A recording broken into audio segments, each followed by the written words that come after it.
കർഷക മോർച്ച ഇടുക്കി സൗത്ത് ജില്ലാ കമ്മിറ്റിയുടെ നേതൃത്വത്തിൽ ചിങ്ങമൊന്ന് കർഷക വന്ദന ദിനമായി ആചരിച്ചു. കട്ടപ്പന ഏദൻ കൾച്ചറൽ സെന്ററിൽ വെച്ച് നടന്ന പരിപാടി ബിജെപി ദേശീയ സമിതി അംഗം പി.സി. ജോർജ് ഉദ്ഘാടനം ചെയ്തു. കർഷക മോർച്ച സംസ്ഥാന കമ്മിറ്റിയുടെ തീരുമാനപ്രകാരമാണ് കർഷക വന്ദന ദിനമായി ആചരിച്ചത്. കർഷക മോർച്ച ഇടുക്കി ജില്ലാ സൗത്ത് കമ്മിറ്റിയുടെ നേതൃത്വത്തിൽ കട്ടപ്പന ഏദൻ കൾച്ചറൽ സെന്ററിൽ വെച്ചാണ് യോഗം നടന്നത്. ബിജെപി ദേശീയ സമിതി അംഗം പി.സി. ജോർജ് ഉദ്ഘാടനം ചെയ്തു. ഇടുക്കി ജില്ലയിലെ വേദനിക്കുന്ന കർഷകന്റെ അവസ്ഥയ്ക്ക് മറുപടി കൊടുക്കുവാൻ കഴിയുന്ന നിലയിലേക്ക് കർഷക മോർച്ച മാറണമെന്ന് പി.സി. ജോർജ് പറഞ്ഞു. ഇടുക്കി ജില്ലയിലെ കർഷകന്റെ വേദനിക്കുന്ന അനുഭവങ്ങൾക്ക് മറുപടി കൊടുക്കാൻ കഴിയുന്ന നിലയിലേക്ക് കർഷക മോർച്ച മാറണം എന്ന് മിനി പ്രസിഡന്റ് ഓരോരുത്തരോടും ഞാൻ അഭ്യർത്ഥിക്കുന്നു. നിങ്ങൾ ആരെയും ഭയപ്പെടണ്ട. ആരെയാ ഭയപ്പെടുന്നത്?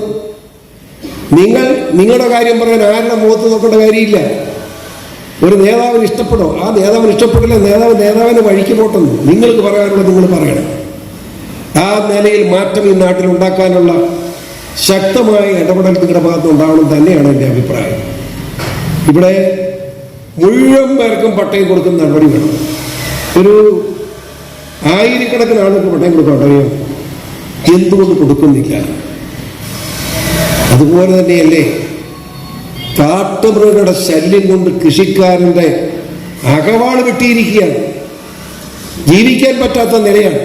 എന്തിന് ഈരാറ്റുപെട്ട് കിടക്കുന്ന എൻ്റെ പുരയിടത്ത് പോലും കാട്ടുപന്നി വന്ന് കഴിയുമ്പോൾ കാട്ടുപന്നി ഞാൻ തോക്കൊന്നും ഓടിച്ച് കിട്ടിയില്ല.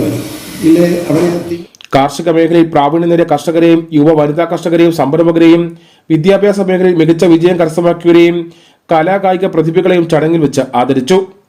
ബിജെപി ജില്ലാ ജോയിന്റ് സെക്രട്ടറി കെ കുമാർ മുഖ്യപ്രഭാഷണം നടത്തി. സംസ്ഥാന സമിതി അംഗം Varghese, Sreenagari Rajan, Ratheesh വർഗമല, Prakash Narayanan, Ambli Rajan, P K. Sasi, Ramesh PR., Manju Satheesh, ഒ.എ. Baby തുടങ്ങിയവർ സംസാരിച്ചു. News bureau Kattappana.